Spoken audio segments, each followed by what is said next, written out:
welcome to the Leading with Instinct podcast, where we dive deep into leadership, personal growth, and how the intuitive nature of horse-herd dynamics can give you the tools you need to lead with confidence and clarity. I'm Ginny Telego. And I'm Katie Navarra-Bradley. This is the Leading with Instinct podcast, focusing on intuitive leadership and fostering deep team connections through equine experiential leadership development and coaching. Brought to you by KatieTheCoach.com and the Collaboration Partners. Now, here's your hosts, Katie Navarra-Bradley and Ginny Telego.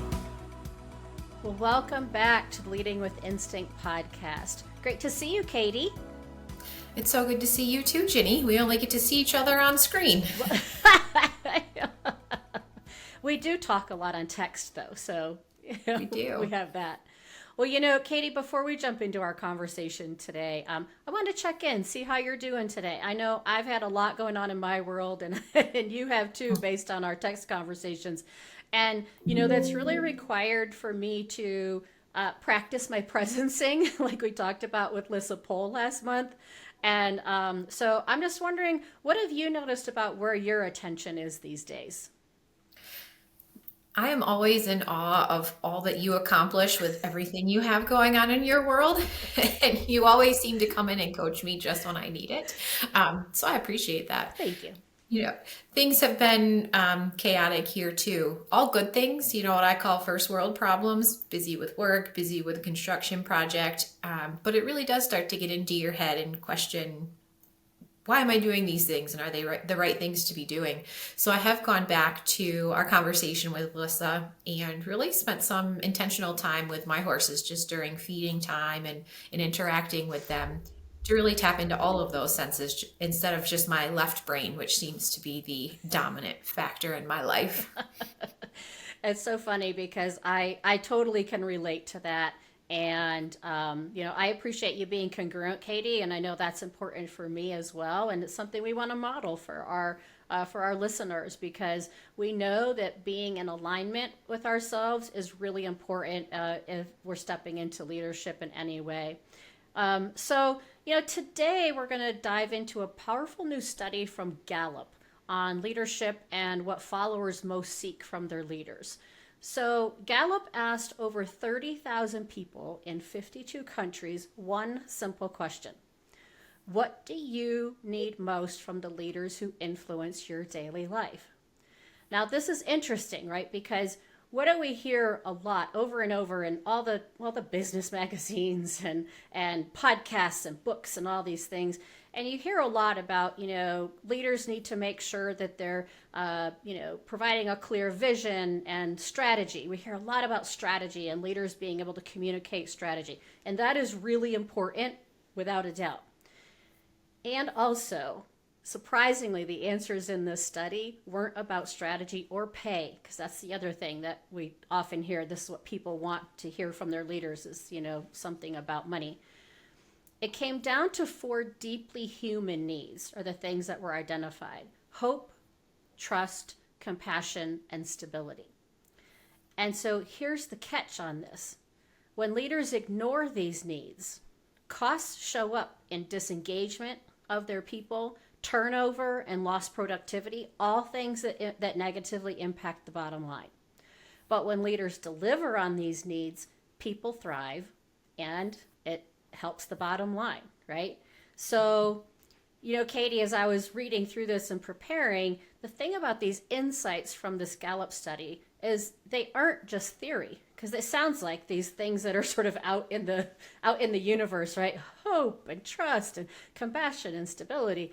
But I thought it'd be good, let's get real for just a minute and think about, the fact that these needs even exist. That's something that a lot of people really just don't think about. But I thought it would be good for us to have some authentic conversation about why so many leaders struggle to provide these 4 needs. And so what do you say we unpack why leading with these 4 needs at the forefront is challenging, and what these actually look like in the real world of leadership? That's such an excellent point, Ginny. Leadership today is really tough. I was in a business accelerator meeting yesterday, and we were talking about Maslow's hierarchy of needs, which I feel like some of these, fall into. And many leaders, feel this pressure to hit the quarterly goals, to deliver under all of these uncertain times that we're dealing with, or to just always be confident, regardless of what's going on around them, even when they're not sure of themselves, right? And so it's really hard to then focus on these things like hope, trust, compassion, and stability, because also, let's be honest, sometimes they're grouped into this woo feeling, right? That people are very uncomfortable to talk about. But when when I found this Gallup study and sent it to you, it really stood out to me, because these really are the things that people are craving from their leaders. You mentioned pay, aside from pay, hope really is important. In this study that Gallup did, more than half of all leadership qualities that people named boiled down to hope. And trust came next, followed by compassion and then stability. Without surprise, when hope is missing, our teams, they suffer. They don't thrive. They become disengaged. And in this report, that says it's costing the global economy trillions of dollars every year. That's crazy. That's a hard number to wrap my head around. I just when I was reading through our notes and I was reading that, and I was like, just wrapping your head around trillions of dollars that just are going like out the door simply because leaders and organizations and people think of these things as woo-woo, things that, that's not my problem. It's not my job to give you hope. That's up to you to find that somewhere else, that kind of thing. And imagine, these things are relatively inexpensive to give to our employees, and we'll talk about some strategies that can be used. And imagine if we did invest in those, the difference that it could make, not just to the bottom line, but also to the lives of those that we lead. Yeah, I think that's just so important, right? We want to look at things that we're talking about for leaders and organizations from a realistic perspectives, right? We want it to be things that are pragmatic, but also understanding that these things around hope and trust, compassion, and stability, they are things that are ingrained in us as humans and the way that our brains work. And so what I see happening a lot right now across organizations is a tug of war between continuing to create human-centric cultures, which has been something that has been a focus now for probably about at least the last 20 years for sure. Organizations really trying to find ways to make their people feel appreciated and give them some of these things. But there's now a tug of war back between creating the human-centric cultures and returning to the command and control management of old, because there is a perception, and I say this very strongly, a perception that command and control creates certainty. And certainty, right, is something that sometimes people associate with hope, trust, compassion, and stability. The reality, though, is command and control doesn't create certainty, because ultimately certainty just doesn't exist. Certainty is something in the past. That's the only thing that's certain. And so the leadership styles that produce these different kinds of cultures are also very different. In organizations that are seeking to build a human-centric culture, leaders have to lead from a place of trust. And this can only be built by providing clarity of the vision and the expectations. We've talked about that in a couple of our last podcasts, of clear expectations. They need to be able to take ownership of their own behaviors and the decisions that they're making. And they need to be able to build relationships where people feel that decisions that are being made are in their best interest, the people, and that of the whole organization. And so, leaders in these environments know that it's important to provide hope to people, especially in uncertainty. But it takes a willingness to be vulnerable and authentic as a leader. And these are things that can be seen as weakness in command and control cultures. So, Katie, I thought maybe this would be good to give our listeners some context of the 4 needs. Maybe you could share how Gallup describes each one.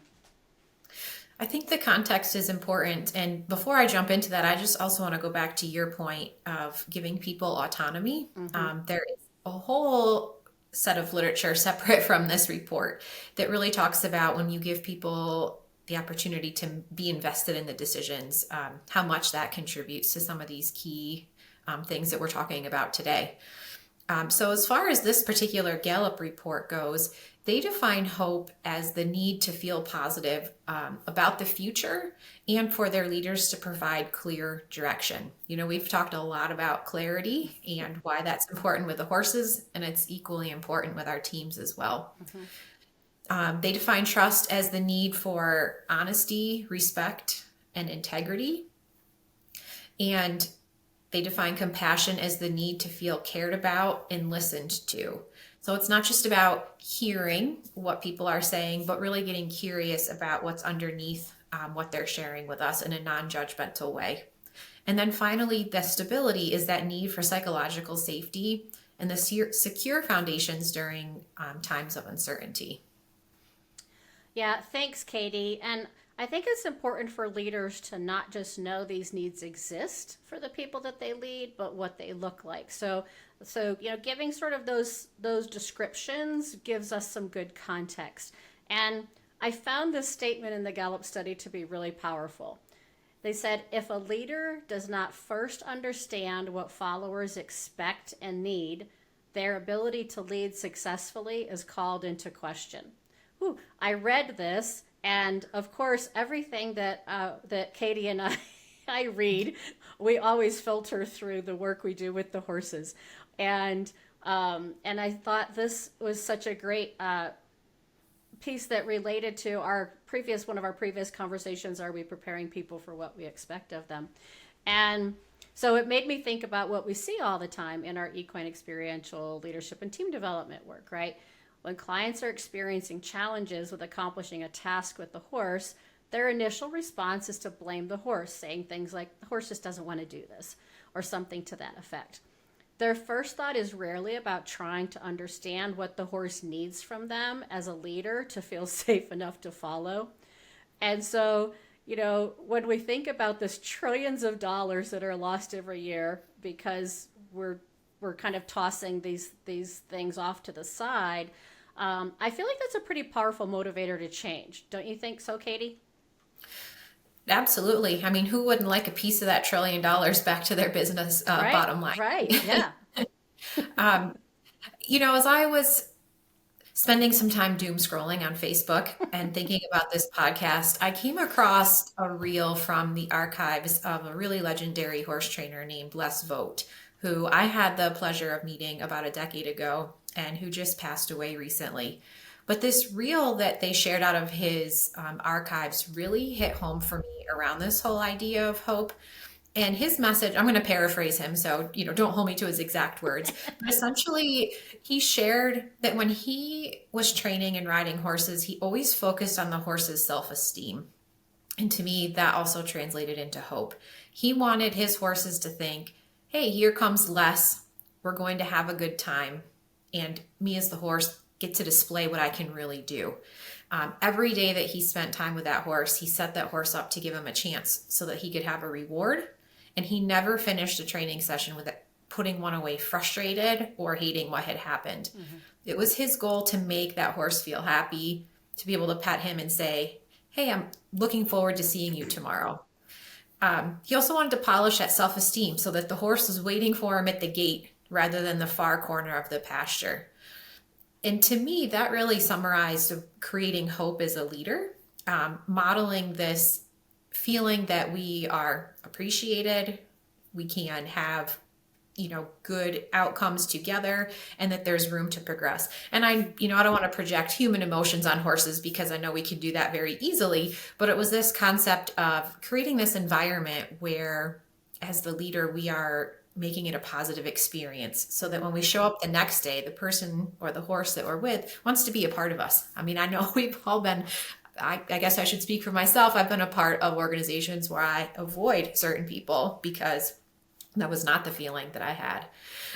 And, I've seen that with my own horses here at home. It also helps that they know I feed them. So, food is a little bit of a motivator for them too. But we see that in the arena with the activities that we work on with our clients mm-hmm. too. And once they create this sense of hope, the entire dynamic shifts.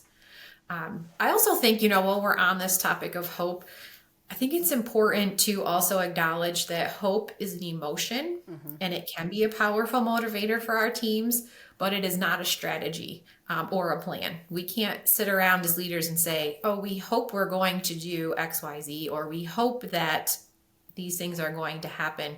We need to cultivate that feeling and emotion and couple that with a plan that has clear guidance and direction on how we're going to get there so that people want to be a part of it.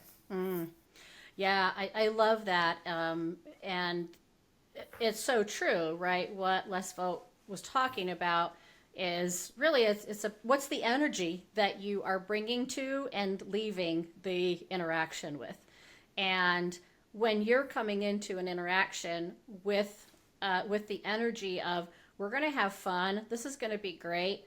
Yeah, there's probably going to be some tough moments in this process when you're teaching horses and when you're working with other people who all have all their own things going on.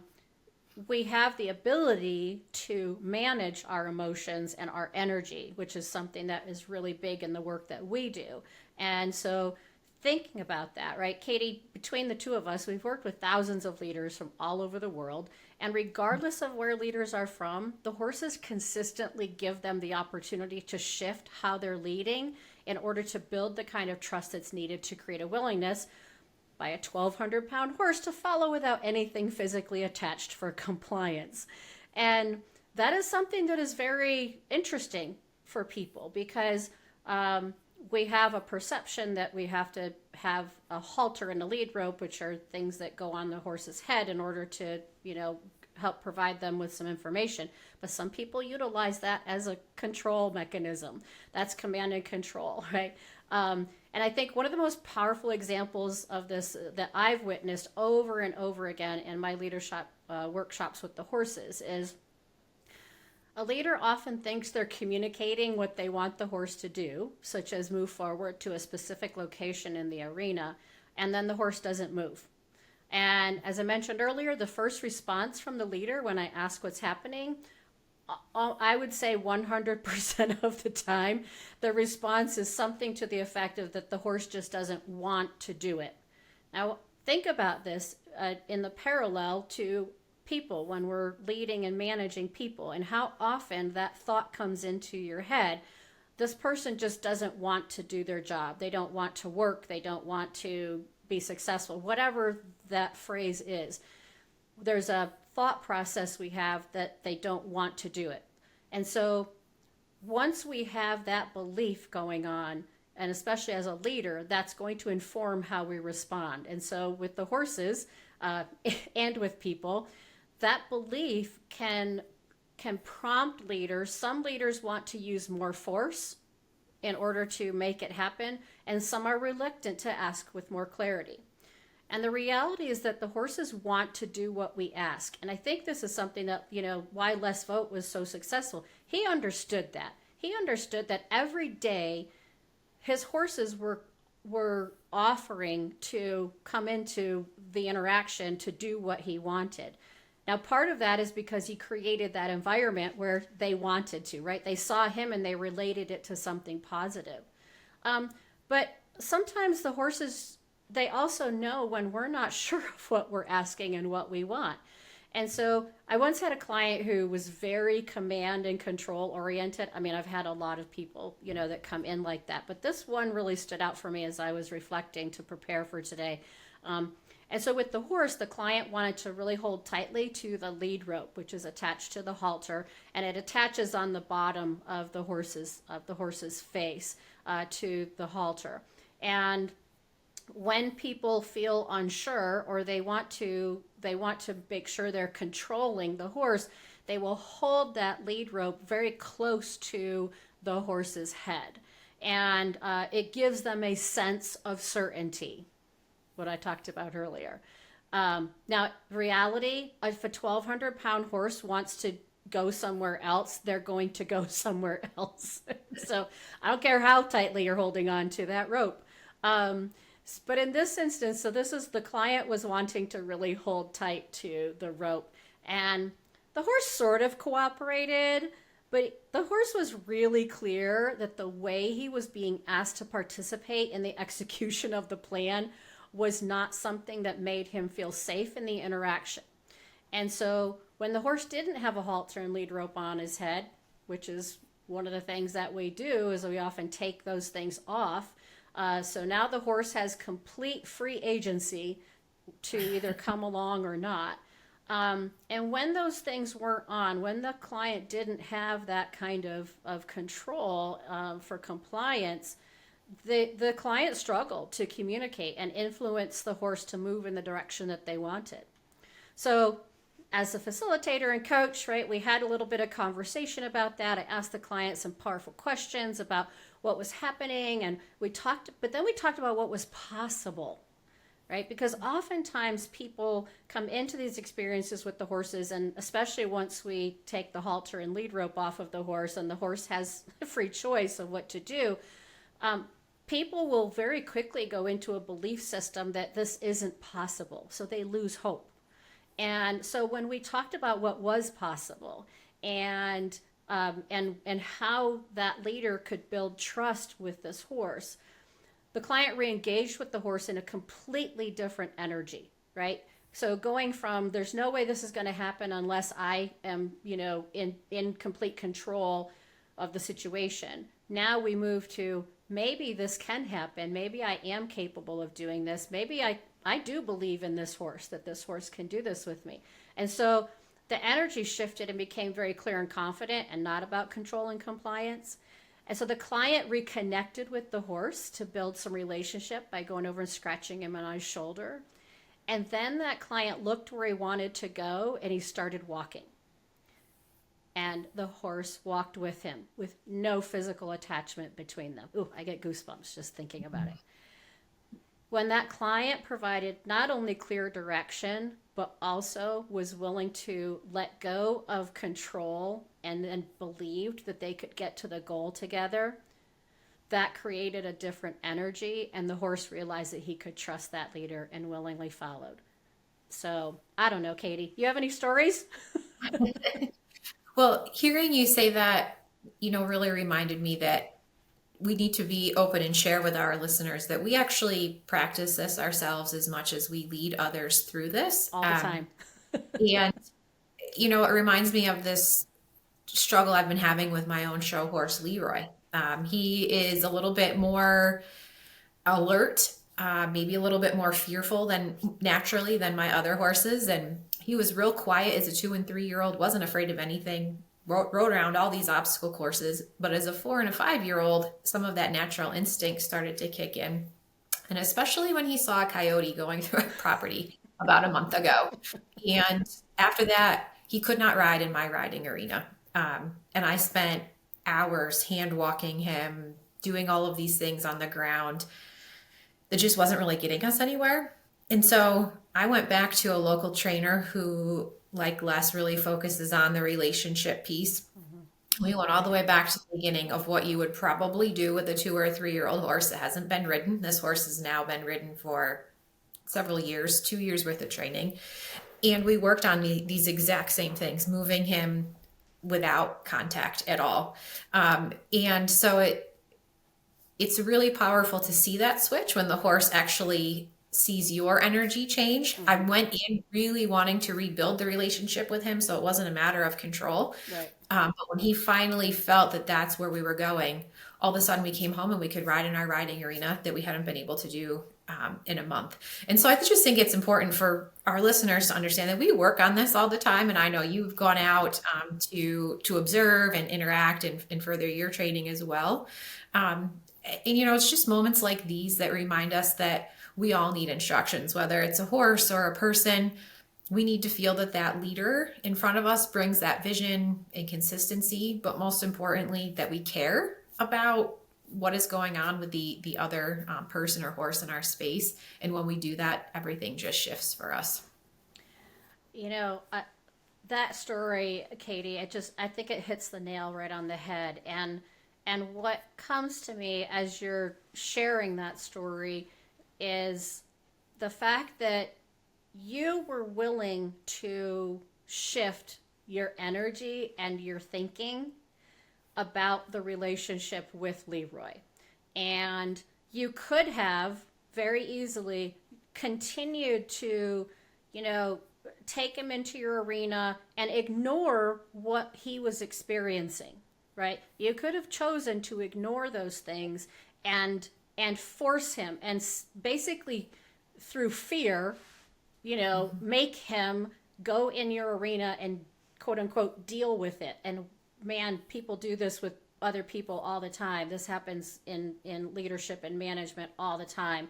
You're like, I don't really care what your thinking is or how this is impacting you. You just need to do the job, right?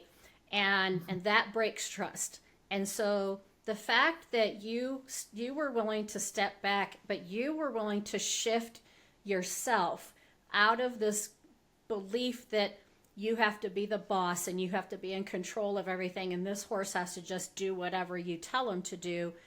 The fact that you were willing to step back and create the opportunity to rebuild that trust so that Leroy, next time, he knew that you were there and it was going to be fine. So you were able to create that thinking for Leroy. And, something you also mentioned was, about sometimes how we kind of put human things on the horses. And reality is hope is a very human construct. Because it's about believing that tomorrow can be better than today. Horses don't think that way. They don't imagine future scenarios or hold on to a what if because they're always living in the present. Now they're aware of what's happening around them so that they can be ready to respond. But I think when we're looking at this through this lens, the hope there, right, is that we're creating an environment where there is a sense of feeling safe.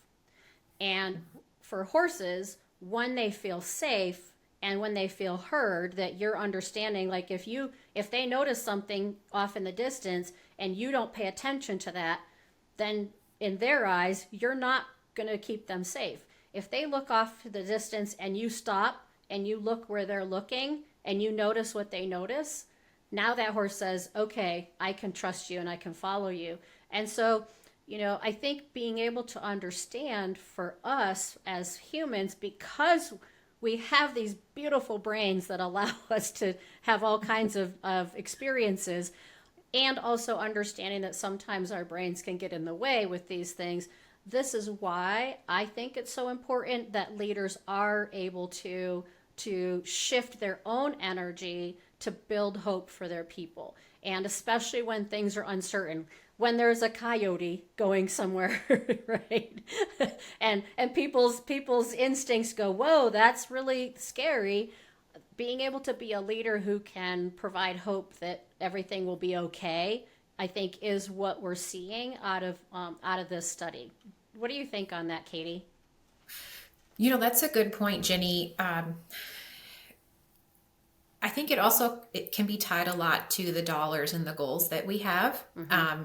Just going back to Leroy, part of the challenge that we've had is that we had invested in working with a different trainer for the last 2 years. And this spring, when the fear really started to emerge, even before the coyote, it was that push through. Just, you have to put your big girl pants on, ride through the fear. Yes, I had my own fear to work on, but when we do that, we start to break down confidence in those around us, and it can really start to fracture relationships. For me, it was actually leaving that, relationship. Mm-hmm. As a leader, we hope that we can bring people back around, but it's being able to recognize that there might be some of those scenarios going on with our teams, mm-hmm. and being able to build that trust so that they can see that we're going to lead them somewhere even better. We're going to acknowledge what's going on, where we want to go, and hope that we can build that together. And they really need to see that they can trust our energy. Yes, I will say there are times we do have to, put our big pants on and work through some of those things. So this is not to say that we get to walk away from those at all, right. But it's a deeper understanding of what are those moments when we need to create hope rather than just push through because we have that goal or deadline ahead of us. Yeah, and what you just said there, Katie, I think is important, is that, yes, we're not saying that you don't push through, But what the difference is when you're a leader who is able to create hope and trust with your people, that means that when you're leading out front and you don't know what's on the other side of the horizon, but you're willing to go anyway, that when you say to your team, I'm not sure what's on the other side of this, but this is the direction that I think we need to go right now. When you've created an environment and a culture of hope and trust and compassion and stability, then your people are going to say, okay, we're going to come alongside you.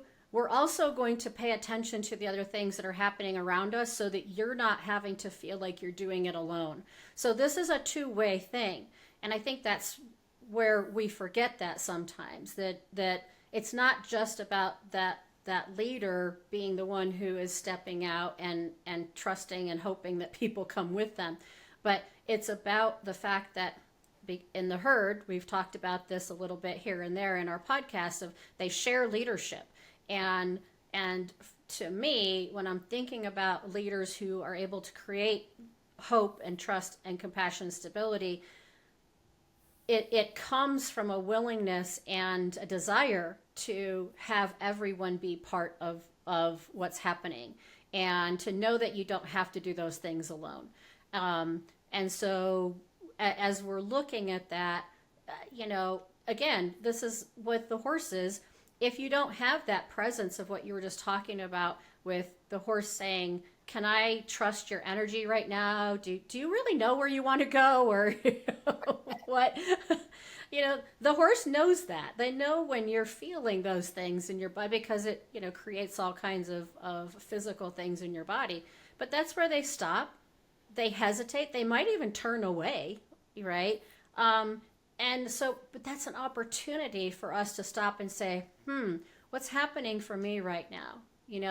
Maybe I'm reading a script about a hopeful vision for my organization, but I'm not embodying it right now. I'm not feeling it as the leader.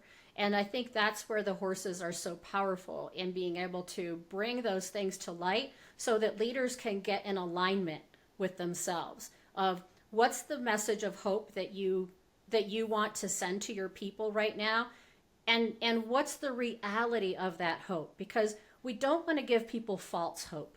That breaks trust, right? Mm-hmm. It's not about just saying the right things that you think people want to hear. It is really about embodying that thought process that you're having, that you have to believe it in some way too, and you have to be willing to acknowledge what might not be working. Exactly. And Ginny, we've shared a lot of stories, both from ourselves and with our clients. But I thought maybe we could turn a little bit to some takeaways that our listeners could use as we wrap up our podcast today. Yeah. So that they can, take something away from here and implement it. We always hope that they will join us in the arena, but certainly without the horses, these are even a few steps that you can take and put into practice. For sure. So the first is, give hope. What does that mean? Paint a picture of the future that people can believe in, even if that's small signals like connecting today's work to tomorrow's outcomes. That can really make a difference to your teams. Mm-hmm. We talk about building trust, and we throw that word around a lot, but what does it mean, right? What does trust actually mean? It means to keep your word, to follow through. And when you can't do something, explain why. I think that's the hardest piece, because there are times when we have to maintain information confidentially. Right. There are decisions made at levels above us that we can't necessarily disclose to other people. But we need to be transparent about, I just can't share that with you now, to help build that trust. Mm-hmm. We talked about this earlier, showing compassion, and compassion really starts with the power of listening. And that goes deeper than just hearing what people have to say. It's being authentic, asking them questions rather than just offering them advice, and showing them that you care about them as people, not just as your employees. And then the last thing that we talked about is creating stability. That comes from consistency, routines, things that can anchor people, especially during times of change. You know, we had COVID 5 years ago. Now we have tariffs and, you know, all of these things. But finding something that can create stability is really important for our teams. So I challenge our listeners to choose just one of these. You know, it's hard to do everything, right? So pick one and ask, you know, what's one simple thing I can do to give my team more of this? And what am I doing right now that signals to my team that we can move forward together? Because that's where hope really starts. It's in the present, not in the future. Mm-hmm. Well, and I think just to kind of reinforce in what we've been talking about, these aren't fluffy woo-woo things. These are strategic essentials, right? These are things that without, performance will erode, but with them, your people aren't going to just follow. You're going to help them thrive, and that's going to help your bottom line. And so, you know, those are really great suggestions, Katie, and I hope our listeners will take them to heart and think about practicing some of those things. Because at the end of the day, it really comes down to just small, intentional choices that leaders make each day. Leadership isn't about titles or authority. It's about meeting the very human needs of those who follow you. And when you do that, you're not just leading with instinct, you're leading for impact. That's a really impactful way to end our conversation today, Ginny. So thank you for that. And thank you to all of you for joining us on this episode of Leading with Instinct. If today's conversation resonated with you, share it with someone who could use a reminder about what leadership is really about. We would also love to hear your stories from the arena or from your own teams about where hope, trust, compassion, or stability really made a big difference. And as always, stay grounded, stay connected, and always lead with instinct. This has been the Leading with Instinct podcast, focusing on intuitive leadership and fostering deep team connections through equine experiential leadership development and coaching. The Leading with Instinct podcast is brought to you in partnership with the Collaboration Partners, harnessing the collective human potential in organizations since 2009, providing equine experiential learning for lasting change. Get in touch at thecollaborationpartners.com and by katiethecoach.com, helping entrepreneurs and business leaders reset, reconnect, and reframe to live their best professional and personal lives. Visit katiethecoach.com for more information. For more information about equine experiential development and coaching and the Leading with Instinct podcast, visit www.leadingwithinstinct.com. The Leading with Instinct podcast is available at leadingwithinstinct.com, on the Leading with Instinct YouTube channel, and wherever you listen to your favorite podcasts. Subscribe today, and thank you for listening to the Leading with Instinct podcast.